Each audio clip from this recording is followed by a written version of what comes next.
لله والصلاة والسلام على رسول الله. أيها الإخوة الأفاضل، اليوم سنتكلم حول كذلك الرسول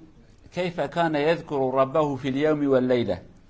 معية الله للرسول صلى الله عليه وسلم، أو الرسول كيف كان يذكر ربه. وهذا علامة على عظمة الله عز وجل، وعلينا أن نشعر بعظمة الله في حياتنا جميعا، ليس في وقت من الأوقات أو في شكل من الأشكال. سنقرأ قليلا كيف كان يذكر الرسول صلى الله عليه وسلم ويشعر في نفسه، وكذلك يشعر من حوله بأن الله عظيم وهو معنا، فعلينا أن نذكره دائما. برايد عزيز إيرو أمي بحثا كو پیغمبر صلى الله عليه وسلم دشب و روژه که دا خدا چه قصدانی عقل خو بیرا خو امی بحثا بیاب کن. ام سر مزناتی خدا خبر دادن عز وجل كو پیغمبر خدا رب خو قدش بیر و ندکر ده حیات ویده هبو خبردان رابون رونشتن خوارن و خوارن خواوی، یعنی او قصد كو رب عالم ده هر تشتی دا حس کر پیغمبر صلى الله عليه وسلم. اویاجی كو خدا کی مازن نگره هر دم ده عقلت دابه. مثلا جانا تماشات که هینکی بسلمان مجاره کی خودت عقل وان یاد لمیجه کی دا یا جدمری کی دا خوارنت خو نای عقلی وی کو اف خدای هانه وی خوارنه جره حاضر کریه وی نعمت دای کی دکه و خو سر اسبراد و نای عقلی کو بجا یا ربی غلط نبونه بلکه خودا بمرا ماجی یاجی اسکتم خو او بچه عقلی من نفس داوسان انزانم یعنی ایجام به تماشا کن پیغمبر ما صلی الله علیه و سلم بوان شکل هانه دا چوا ذکر خدای خود کرد. مثلا الرسول صلى الله عليه وسلم حينما كان ينام كان يدعو ويذكر ربه عز وجل، فهذا علامة على أنه يشعر بأن حياته بيد الله عز وجل، لأننا في الغالب إذا نكون يقظانين أحيانا نشعر نتنفس نعطي ونأخذ، ولكن إذا نمنا من يراقب أنفاسنا؟ من يعطي الخبر للقلب وللمعدة وللجهاز التنفسي على أن نعطي ونأخذ؟ هناك رب. فالرسول صلى الله عليه وسلم كان يأمر هكذا أن نذكر ربنا، فيقول: باسمك ربي وضعت جنبي وبك أرفعه، فإن أمسكت نفسي فارحمها وإن أرسلتها فاحفظها بما تحفظ به عبادك الصالحين. يعني حينما كان ينام يقول: ربي أنا بدأت النوم فأسلم نفسي إليك، فإذا قبضت روحي وأنا نائم فارحمها، فليكن قبضة على الإيمان، وإذا رزقتني الحياة بعد النوم فليكن هذا على الإيمان، واحفظني بعد أن أفيق. من منا يذكر ربه هكذا؟ فعلينا دائما أن نذكر بأن الله معنا وأن نشعر بهذه العظمة. مثلا وقتك پیغمبر بکت خو صلى الله عليه وسلم از این کرمانجی اویش کردی جوارا بیجن برای اوجی دا عقل ما دا بمینو بعربی و اسبر نکر بکردی بیجن. پیغمبر کت خود گو یا ربی بناویت از که لک خو عددم عبد، یعنی جمع معنا یخود رشت کم کم خو، یعنی بناویت یا ربی و از بناویت خو جرابم ان شاء الله، يعني بإذنات كابم خو بإذنات رادبم. يا ربي أجرك ترحم صان ترحمل ممكي از برنامج بإيمان بياني. يا ربي أجرك حياتك دامن برا حياتها من صبر بإيمان به. جمكي أمد كابن خو بكرديد بجن خو مرن برا هبن، يعني بركي كاتي خو ترانا بوي دبي والله رحمتي كات نواجه خو ورانا بوي هدي. يا ربي أجرك أسكتم خو ترحم صان هش من سر منه أزك حتى بجن لا إله إلا الله عقل من سر منه. يا ربي تسر إيماني برحج من بستني. يا ربي أجرت حياتي دامنجي تحياتك بإيمان كنسيبي من بني دسبيك روجا خوب إيمان دسبيتك دسبيك إبارة خوب خوا خو بتسنبون خدا تسليم خداتك. يا ربي استسليم تدبم حياتي بدين برا حياتها من إيمان بترحم مسانجي برا رحم بيجلس الإيمان يا راح زوراته شقات تشتكي خوش كو إنسان عقله خدا بقرأ. وإذا استيقظ أي حينما يفيق من النوم ماذا كان يقول الرسول صلى الله عليه وسلم؟ الحمد لله الذي عافاني في جسدي ورد إلي روحي وأذن لي بذكره، لأنك حينما تنام كأنك تموت، فبعدما تفيق أعطاك الله حياة أخرى، أعطاك مرة أخرى نصيبا من الحياة على أن تعيش. فاحمد ربك على أن أعطاك يوما جديدا حتى تذكره فيه وحتى تقوم بواجبك، فلذلك كان الرسول يقول الحمد لله، يحمد ربه على أن عافاه في نومه، حافظ على جسده وهو نائم، وبعدما يفيق يقول وفقني لأن أذكرك. كم يشعر عظمة الله مع نفسه. وقتی پیغمبر جاش خورات بو صلى الله عليه وسلم، مثلا امام رادبن ام او كنوت كن او خوات كبني حركت له خاطر نه عقل ما. اما پیغمبر چل که دماش خورات بو مثلا بن اچعب خواهاجی بکره خوای برابه الحمد لله حمش خدارا کجاره کادی بدن من ساغلم کر چمکی خو مرن وکهبت بکوی خو تنکاری تنزانی چوا نفس تی دستین مثلا آنم نفس دو گرن دستین ددن دستین و هات کر خد قلب نوات کن تتخودت حوالی خدای دی چه تسریت تنزانی پشتی کوت کتی خو خدا تساغلم هیچ تکور نکر میجی تا خرا نکر اکسیژن هم بجین نفس چو میجی تا چو عقل تا ور حاصل اف خینانه چو هات اف خدای بی سلامتی دایته دم فراد بو تقول حمد خدا را که بدنم ساغلم اشتیها الحمد لله. مثلا تدي انا انك انسان هنا قلبي وان ساكنه له قلب حتى من خاصه برده تخوتك ماكينه لتخنه كي دبي قلب خبتي لدبي وان 3 دقائق قلب نخبتي خوي نچو ميجي مر تماشاكن ايش وقت كتي خوات اشتتنا قلب تكار كر نكر يعني پیغمبر به حمد خدا را کو بدنم ساغلم هیچ از رابون پیا واجی کی من خرانه بیه داویت به حمد خدا را جاره قادر حمیش دائما لو را تدمري وكا تتكفي خو وكا تبمري جاره قادر سرس برادبي او رحكي نو خدت دته يا ربي حمد اشترت ويرح دامن ويا ربي حمد اشتركت اذنم دا الذكر تجيبك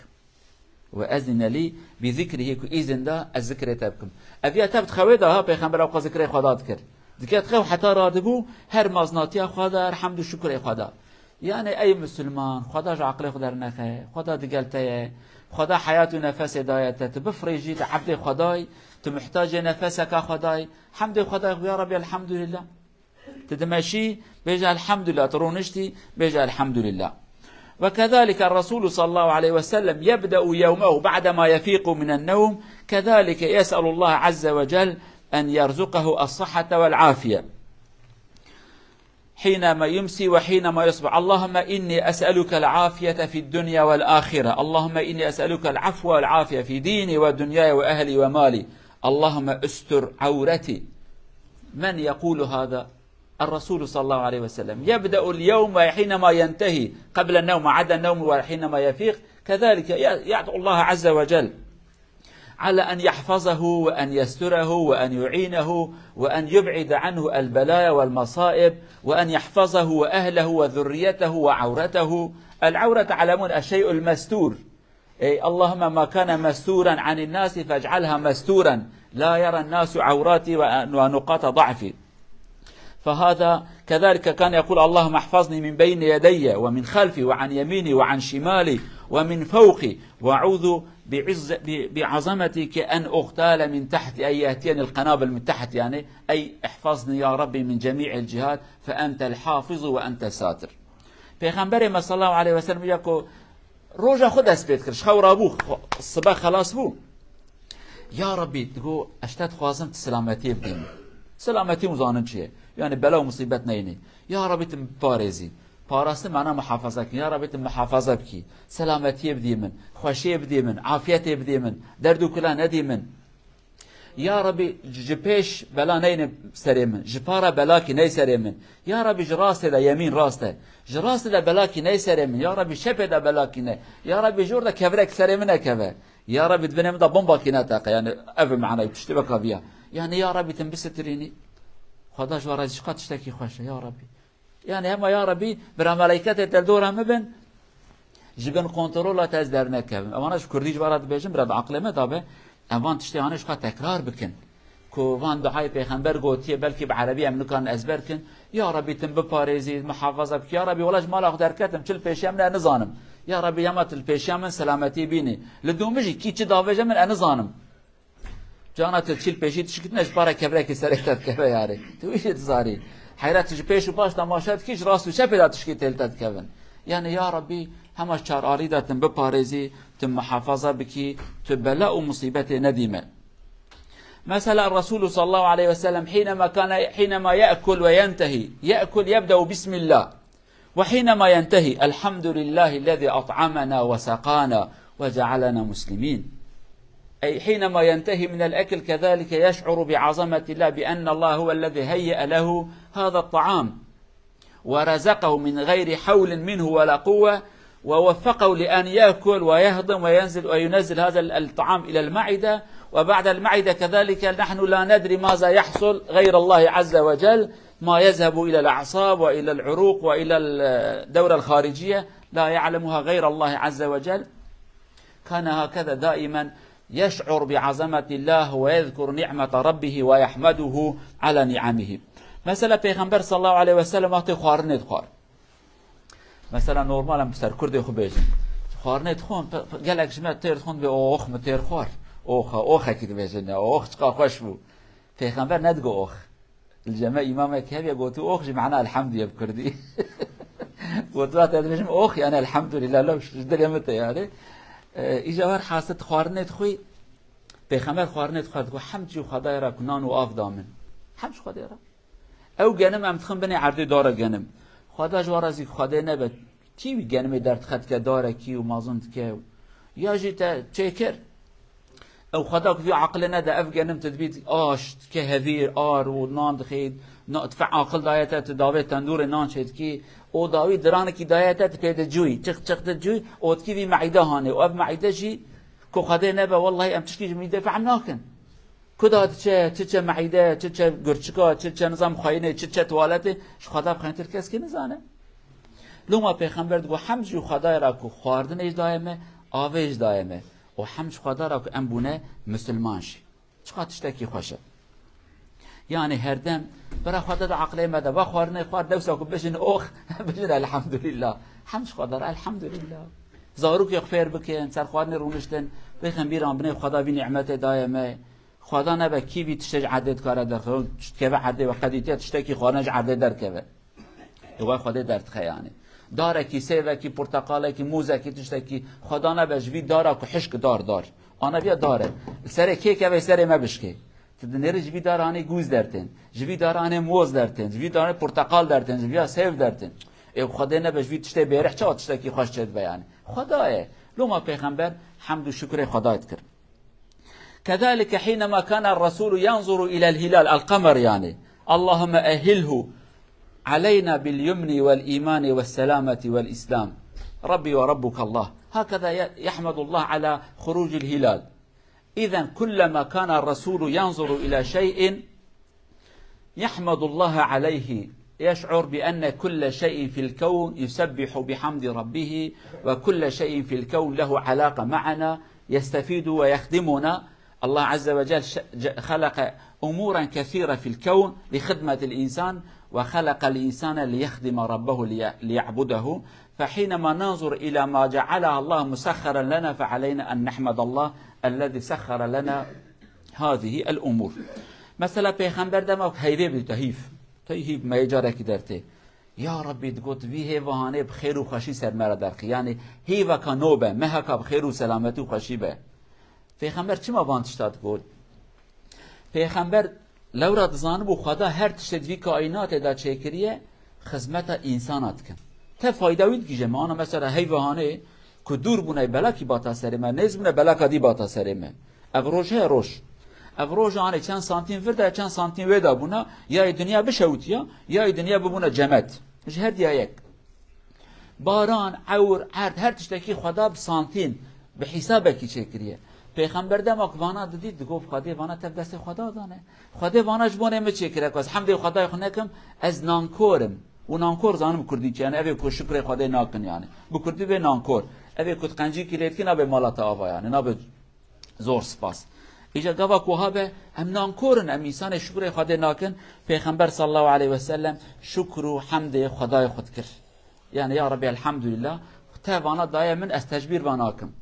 یعنی مثلا یک ور سیو کی بده تا سیو بخوی تجرا نبی مالات آوا و ای سیو چقا خوشی از قربانت دم حیرا سیو تخوی وجه مالات آوا یک دایته اوی کشتر آنیه اوی قنجیب تکریه خدا قنجیل مکری امراد من او چقا سیو آنه خوشه سیو از حیرانه تمه دم سبي برده فجأة يا ربي حمدش ترى تبي سبي كر نسيبه من جاء پیغمبر صلى الله عليه وسلم خدي نعمت بيربانت كر اكتشتكي مهمة هي بدان رب عالم عز وجل اب ايمان عليه بكنسيبه ما. على كل قرأنا مقتطفات من ذكر الرسول لله عز وجل في يومه وليله وكذلك مع تجدد النعم، فعلينا أن نذكر ربنا ليلا ونهارا دائما، وأن نحمده وأن نتوسل إليه وأن نتقرب إليه، فلنعلم بأن الله عظيم جدا، فعلينا أن نطلب من هذه العظمة الرحمة والكرم والعفو والمغفرة. نرجو الله عز وجل أن يرزقنا إيمانا قويا. هي بدارم كو خدا عز وجل مزناتيا خدا بك نسيبه ما بك عقل ما بك دل ما خدا شعب ما ده هر بده مازن كرن لو را خدا مازن له شعب ما ده لازم مازن به اف مزناتيا هني خدا عز وجل ج عقل ما در نخج ایمان ما در نخ بوان کلمه ما فهم کرد کو خدای ما چقا خدا کی مازنه و ام گره مزناتيا بی خدایش بیر وانکن خدا متواش خرابی بپارزه و ایمان کب قوت بك نسيبه ما ان شاء الله. والسلام عليكم ورحمه الله وبركاته.